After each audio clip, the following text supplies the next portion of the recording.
mbokk yi salaamualeykum ñu ngi leen di sant bu baax di leen gërëm rafetlu ànd beeg ñun ci ITV benn waxtu 1 heure bisimilah leen ci xibaaru njolloor si. la ca gën a fës njiitu réew mi Macky Sall mënul def lu ëpp ñaari mandat ci bopp réew mi loolee mooy kadduk Abdoulaye Wilane mi yor kadduk parti socialiste nekkoon tey ganug Mamadou Ibra Kane maire bu Kaffrine ne d'accordul benn yoon njiitu réew mi nekk njiitu réew ba noppi nekk njiitu parti ay kaddam dina biir ni mu gën a yaatoo ci biir xabaar yi bu calande xar kanamu ndakaaru dafa war a soppeeku loolee mooy xememteefu Mamadou Sakho mi bind mi kon bëgg Sénégal vert maanaam ak i garab ab documentaire kon la lal ci kanamu taskatu xabaar yi ngir rek loolee mën a nekk la muy sàkk kon moo nekk jëf gi topp ci ndax nag xar kanam ndakaaru mbalin bi jaba jonge fii lu war a dëñ la ci capitale bu Sénégal. chrétien yi ñoom nag ñoo ngi seen koor jaaykat yi yëngu ci wàllu wu ni mel di jaay sondel ki la nga xam ne mooy kurus ak ay nataal ne rek ñu ngi gis seen bopp bu baax ci la ñuy jaay jamono ji ci weer chrétien gile ñoom nag ne lépp loo xamante ne kon mooy seen mbir ma ngay dox yabal nañu fa surum ndaw Binta Ba daañu ci ànd ak moom laataa njeextalu xabaar yi bu ci landee loolee gën a fës ci xëtub xabaar yi nes ki ñu di ci faram-fàccee.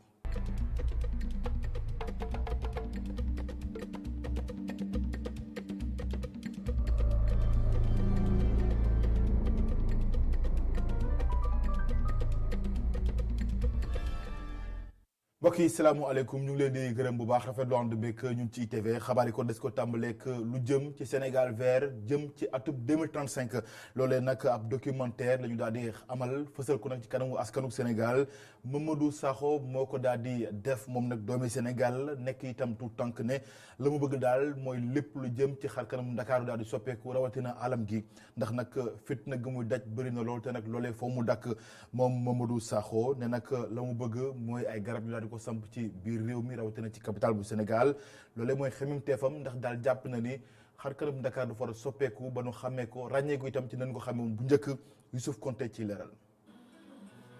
réalisateur documentaire bi mu ngi sukkandiku ci kaddu président ba woon Léopold Sédar Senghor mi doon wax ni ci atum 2000 Dakar dina mel ni Paris ñaari fukki at Mamadou Sakho mu ngi wax ni moom nemmeekuwul benn coppite di ab nakar bi nga xam ne mu ngi koy fësal ci film bi lee environnement bi ni mu mel nii daal dëgg neexuñu te ba ñuy wax xam naa day mel ni Paris si wàllu développement wàllu bâtiment lañu doon wax tey jii am nañ ay bâtiment mais ni bâtiment yi demee du lu ñu gënal donc ñu ne donc 2035 nag ñi ngi yaakaar am mbëbët ni Sénégal dina gën a vert parce que defe naa loolu moo gën si suñu dundin gën si suñu wér-gu-yaram. ab alam bu ñu caxatee mu doon lu metti lool ñi nga xam ne ñoo ci yëngatu waaye itam suñu njiit ya kii di meeru Ndakaaru mi nga xam ne fekkee na projection bi mu ngi wax ni mbëbëtam moo di mu delloo Dakar taaram bu njëkk ba. waaye yaakaar naa ne ñu ngi ci liggéey bu baax te association yu xale yii ma gis tey ci salle bi mu fees ak ay xale association yu bari ñëw nañ ci ñun kon lu mel noonu bu ñu amee ñoo xam ne ñu ngi ciy ànd ak ñun ci liggéey bi yaakaar naa ne Dakar fii ak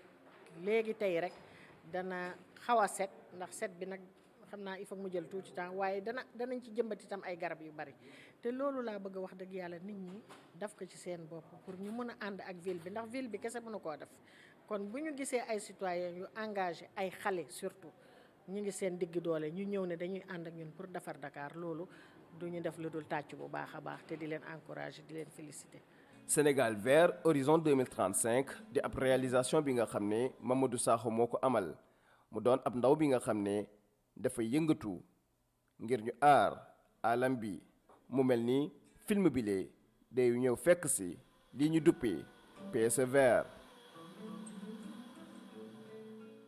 Youssouf Konté jërëjëf dañuy àddu dem ba ca plage bu Cap Manuel moo nekk ci ginnaaw l'hôpital Aristide Le Dantec ay kuréel yu bëri yëngu ci wàllub nit ak ndëkk wëram rawatina ay association itam ñoo bootu doon benn ngir rek fexe ba mbalit ba fa doon jaaba jonge rawatina ay garab yoo xam ne ni ko jëfandikoo ci l'hôpital ba noppi daal di ko fa sànni daal di ko raxas daal di ko kon setal ba mu set wecc bërëb ba nag léegi soppi na xar kanam ba noppi féexlu gi kon gën a mën a nekk lu mucc ayib loolee nag kilifa yi ñu daal di ci dankaafu bu ko defee ñoom ci taxawaay bu mucc ayib waaye itam askan wi ñaax leen ci lu jëm ci set ak setal rawatina bërëb boobee ñoo di ci leeral reportage Mortala Anne ak Souleymane Meng. lu toll ci ñaar fukk ak juróomi association ñoo teewoon ci plage Cap Manuel pour mën ko seetal ñu fekk fa ay aiguilles seringue ay poches de sang ak i sachet plastique feesoon fa del. Après avoir constaté justement que cette plage. bi ñu xamee ne tefes gi nit ñi dañ fiy sànni lii di ay déchets médicaux muy ay seringue ay poches de sang ak yu ni mel ci la ñu jël xar suñu tànk tubéy ngir ñu nettoyer file ñun ak ay association yoo xam ni ci askan wi la ñu bokk ak képp koo xam ne mën nga ñoo jàppale ngir plage bi mën a set nit ñi di fi ñëw ak jàmm. Nettoyer tout le pays. docteur bi moom mi ngi sukkandiku ci ñu ñax askan wi ci gàllankoor yi leen yiy déchets mën a indil. solution bi mooy nit ñi il faut ñu xamal leen danger yi ci ne il faut ñu jàngal leen maanaam déchets biomédicaux yi traitement biñ ci war a def pour que mu bañ a lor kenn il faut que ñu jàngal ñu fàttali ko fajkat yi il faut ñu jàngal ko population bi bu dul loolu tamit il faut que autorités yi aussi indi ay jumtukaay yu doy yoo xam ne déchets yooyu dinañ xam fan lañ koy yóbbu ak nan lañ koy def. ci association yi nga xam ne teew lañu ci bileb set setal ñi ngi sukkandiku ci wàllum citoyenneté. en réalité. dëgg la xeex wàllum mbalit lu war la ndax mbalit bi bu bëree dafay am njeexital bu bon ci alom bi waaye li ëpp solo mooy ñu yar suñu bopp tàggat suñu bopp li ñu woowee ci nasaraan citoyenneté nga nekk chef d'entreprise nga nekk borom kër nga nekk borom daraja loolu ñëpp la war ñëpp a war a ñëw fexe aar gàncax gi ak alom bi. et agir ensemble c'est aussi simple que ça. plage bu Cap Manuel daanañu koy nettoyer. association yi teewoon ci boobu leen nettoyage ñi ngi ñax askan wi ngir ñu aar gàncax gi ngir ñi suñu njariñ. Mortala an liggéeyu port bu Ndayane mënees na ko sumbaat fii ak njeextalu weeru mars bi ñu nekk loolee nag ay kaddu la yu bàyyeekoo ci directeur général bu port autonome bu Ndakaaru Aboubacry Sadikh Bèye jàpp na tamit liggéey yi ginnaaw bu ñu ko tàmbalee kon atum 2023 lépp dina yemb jëfandikoo gi ñu daal di koo tàmbale atum 2023 googee ndax li loolee mën a doon yokkute comme ni ko jiite réew mi kon Macky Sall sakko ci atum 2035 loolee mooy bëgg-bëggam Aboubacry Sadikh Bèye njiitu port autonome bu Ndakaaru yi kàddoom ci micro Cheikh Hassana Fall. li ñuy tëral pour génération yi ñëw la Ndayane dañ ko bëgg construire c'est un port qui va durer plus de 100 ans port de Dakar am na 150 ans tubaab bi ñoo ko defoon. portu Ndayane mooy suñu objectif bu gën a rëy dafa nekk ci ñaari at ma ngi nit ñi ñu ci def ay jéego di waxtaan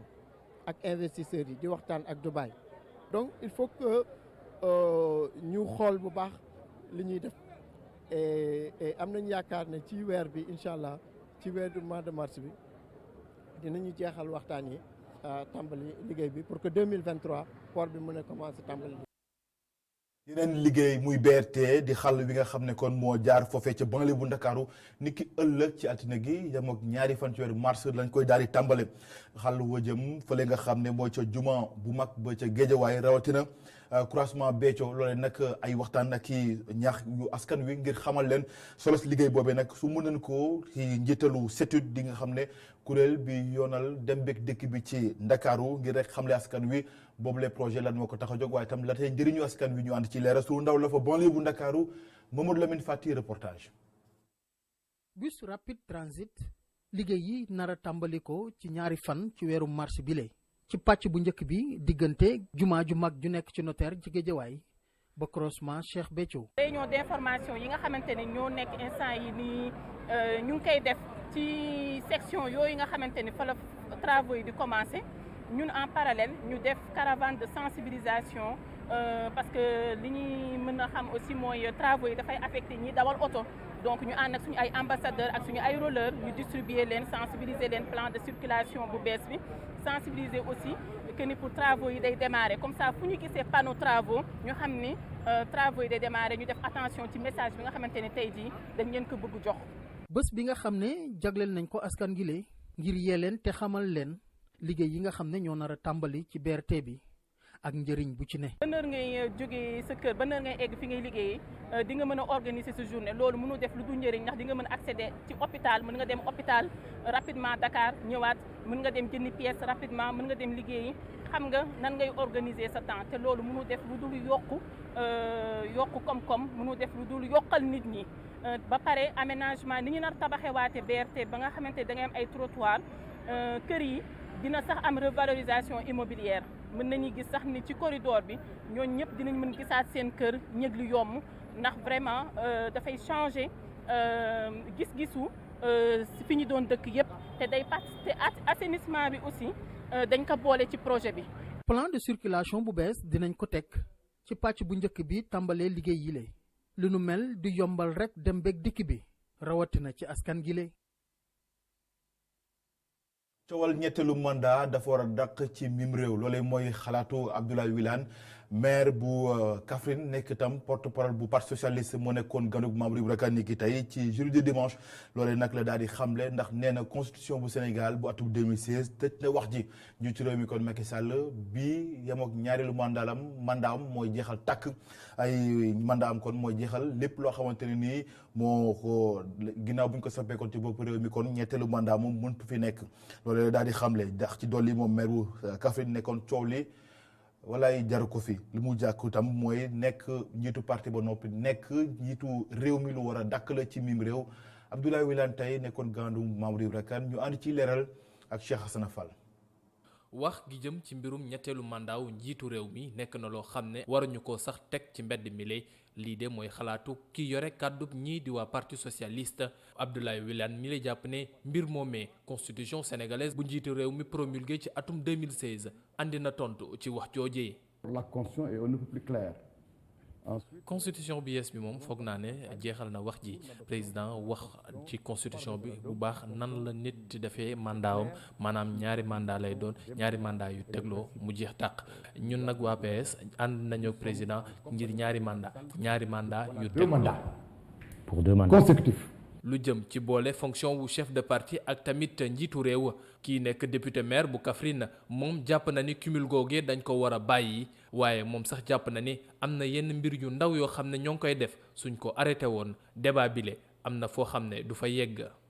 ñun ci parti socialiste yi ci atum 96 lañ tàmbali woon xool nan la ñuy def ba lu jëm ci mbiru cumul yooyee ñu mën koo dindi moo taxoon ñu amoon ab président de parti boo xam ne moom titre honorifique rek la amoon après nag am na yenn mbir yoo xam ne su fekkee ne mënoon nañ ko dindi comme réunion parti yi ñuy def ci palais wala sax ci assemblée nekk na ay mbir yoo xam ne su dañoon coow mi du yegg fii. Dépassionner ce débat-là. ci plateau journée du dimanche Abdoulaye Wilane mi xamle na tamit moom bañul benn yoon ñu génne activiste bi di Guy Marius Sagna même su fekkee ne sax moom jàpp na ne nit ki le def na ab njumte meerub Kaffrine bi le xam ne moom tamit fàttali na dëgg gu mu àndal ci vidéo bi mu defoon ba mu nekkee ca Makka ca atub 2019 boobee xam ne sax moo ngi doon ñaan ngir bés mu doon njiitu réew bu Sénégal.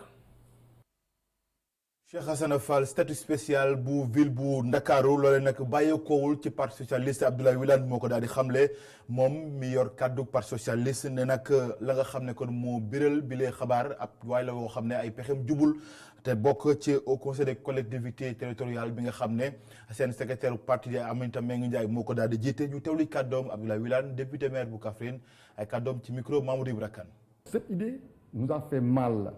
nous parti socialiste parce que on a joué sur le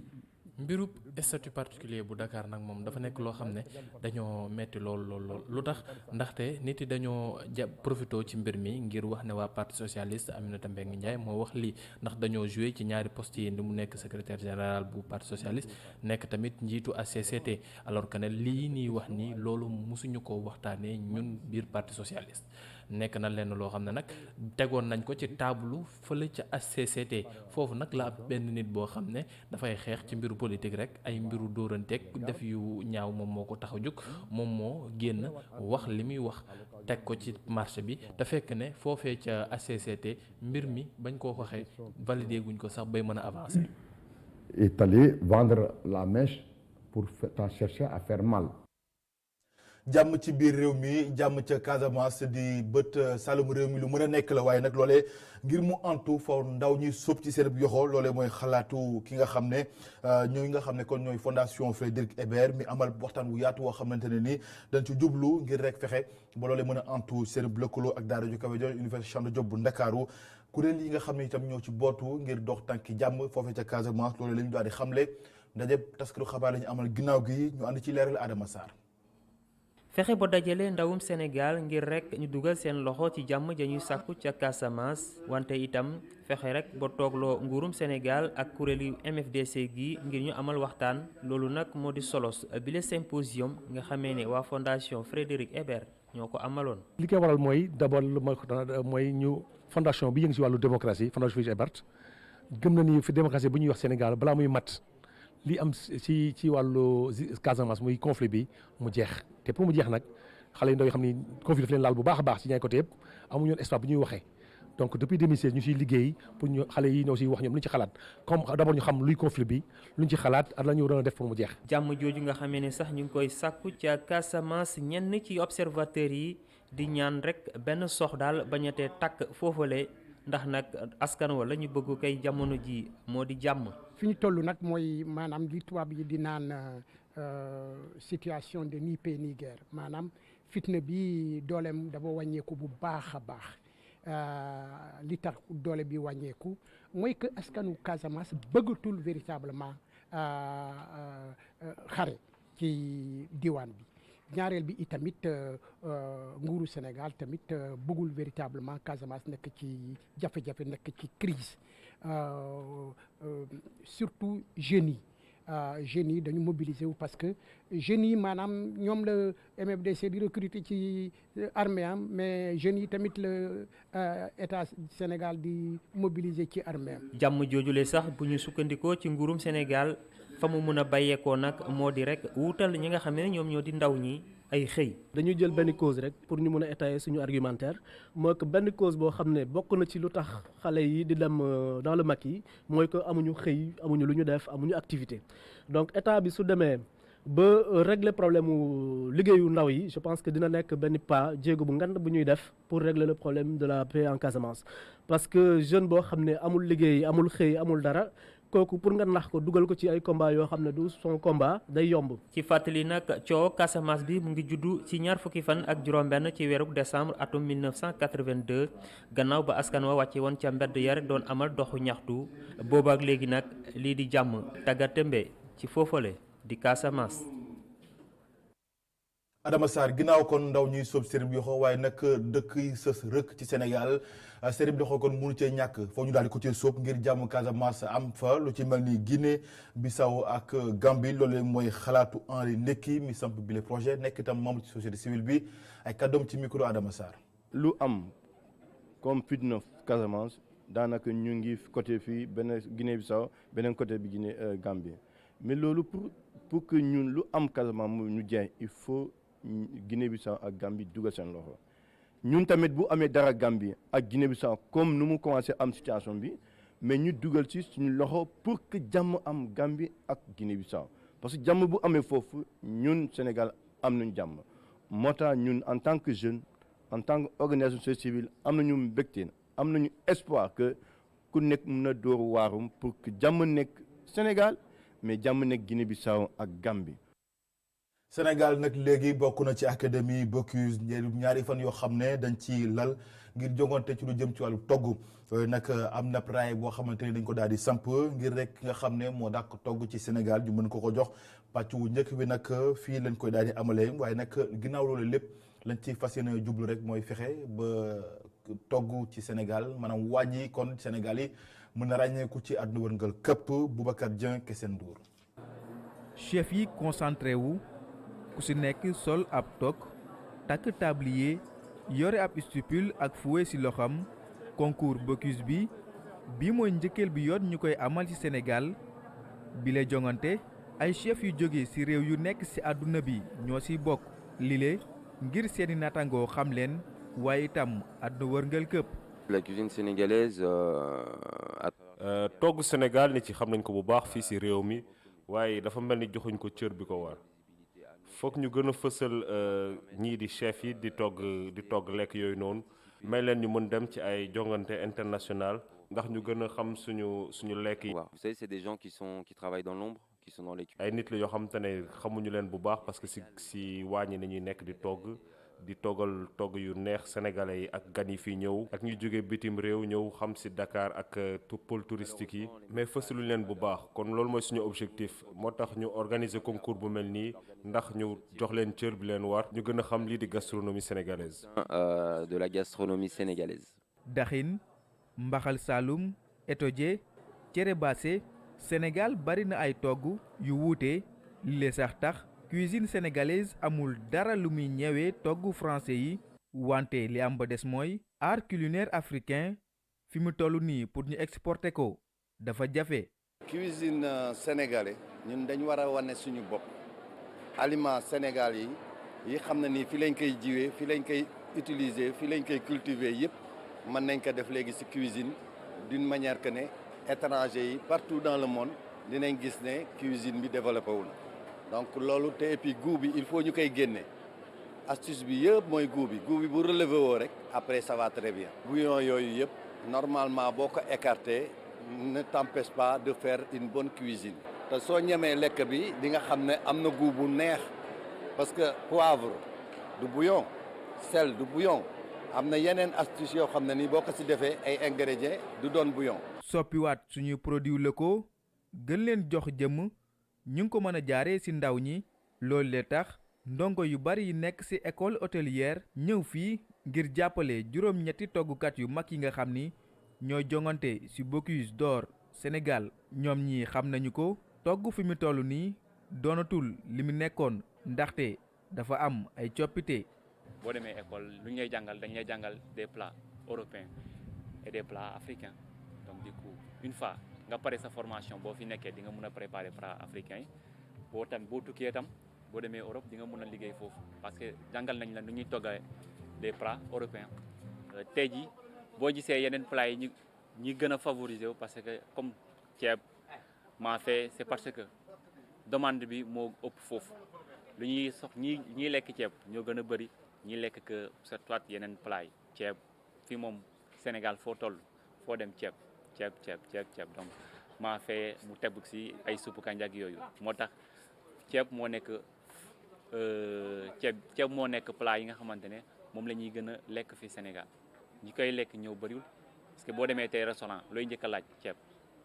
c'est ça moo tax ceeb mu gën a nekk plat bi nga xamante ne sénégalais yi moom la ñu gën a bëgg. ndaw yi nga xam ni am nañu cofeel ci wàllum togg ëllëgu togg Sénégal ak Afrique yépp mu ngi seen loxo loolu le tax bu ñu bëggee tradition culinaire ancestrale yu Afrique yi dem ba bitim réew ci ñoom ñi la ñu war a investir. Boubacar Dieng jërëjëf xabaaru bitim réew benn ponk ak Cipriano Kassama moom mi nga xam ne nag moo jiite assemblée nationale bu Guinée Bissau moom nag lañu daal di sampoon ni ngir rek mu wutandi ab diir ki nga xam ne kon mooy njiitu réew mi moom nag ginnaaw bi nga xamante ne ni kon samp nañ ko aljuma gi nu génn moom nag dafa deltu ginnaaw da jëlaat nombal tànk yëpp kon delloowaat ko loolu la def ni ki tey kon nag Guinée ba tey mu ngi ci jafe-jafe yi nga xamante ne nii moom lay jànkonteel foofe jamono ji gëstu bi nag dañuy yóbbu ci li nga xam ne mooy jàngu bi ndax xam ngeen ne ñoom ñu ngi seen weer woo xam ne kon dañ ciy woor ngir rek def ci ab julli waaye tamit delloo ci njukkal borom bi loolu lépp nag ñu nga ca dañu doxantu ba église martyre Luganda lañ fa nemmeeku nag mooy jaaykat yi bëri nañ fa lool di jaay ay sondel ay kurus ak yi nataal ngir rek lépp loo xamante ni kon moo jëm ci jàngu bi naka noonu tamit weeru koor yi kon ñu mën ko defee ci anam yu mucc ayib Binta Ba lañ ci àndal ci leeral reportage. fi mu toll nii jàngu yi bëri na nit loolu lu ni mel dara waralu ko lu dul teewee tey teew lu julli ba nga xamante ne mooy am ci foofee ci jàngu bi loolee tax ba ñenn di ci gis seen bopp bu baax naam nanguwul waxturam waaye mu ngi ci àddu. Tout chrétien a besoin d'un chapelet pour prier. Il a besoin aussi de la bougie pour prier. chrétien bu nekk soxla na kurus ngir mën a ñaan soxla na it sondeel ak la ñuy woowee crucifix ba tax na bés bu nekk ci semaine bi dinañ fi ñëw jënd ci lii di sondeel yi kurus yi wala sax croix yi. pour leur prière. ñu bëri dañuy ñëw ci jàngu bi ngir gën a mën a yeesal seenub ngëm-ngëm lu ni mel bokk ci li gën a duufal gafak ñi nga xamante ne ñooy jaaykat yi jëm ci wàllum kurus ak mbooleem lu ñuy jëfandikoo. bu dee ñëw di jënd. dem ñaan voilà mag yi dañuy jënd xale yi itam dañuy jënd yëpp day jaar bougie day jaar chapelet day jaar yëpp mu gën a gaaw mooy bougie chaque jour nit dañuy jënd bougie dem ñaan. naam lenn lu nekk ak la muy jëriñ ci diine ji waaye bu ñu sukkandikoo ci kàddu taalibe bi ñëw ci jàngu bi mu ngi wax ana lan moo waral ñuy faral di jëfandikoo ay sondel ci biir église bi. La bougie bon on l'éclaire et on espère, on croit peut-être. sondeel bi dañ koy jëfandikoo bu ñuy ñaan ndax leer gi mu àndal loolu donc moo tax waaye doonul loo xamante ne saa su ne dañ ko war a jëfandikoo bu ñuy ñaan doonul lu obligatoire boo xoolee bëri na ci diine ñoo xamante ne sondeel dañ koy jëfandikoo bu ñuy ñaan waaye am na si ñoo xamante ne duñ ko utiliser waaye lu ci bëri si jàngu bi boo demee ci église yi dañ koy jëfandikoo bu ñuy amal seeni ñaan. Chez les protestants, il n'y a pas de bougie. Chez les méthodistes, il n'y a pas de bougie. Mais l'église catholique, elle allumait les bougies. teew ak teewlu la ñu gën a naatable ci biir bërëb loolee nag dara waral lu ko lu dul ñaan suñu borom ci weex wu sell bi nga xamante ne ci la ñu nekk. Binta Ba jërëjëf mbokk yi gërëm leen ci ànd beeg ñun ci ITV loolee moo laajcu xabaar yi ci digg bëccëg gi gërëm ñëpp ñu ci jàpp ba mu daal di yemb rédaction bi jox leen dox daje 18h45 ci xabaar yi marax yi ak Oumou Khayri Bass 19h45 Adama Anouchka Ba ci kàllaama tubaab fii ak boobu ngeen wéy ñu topp ci ITV ndax mbiri ngi ci yoonu ci jàmm ngeen nekk ci jàmm jërë ngeen jëf.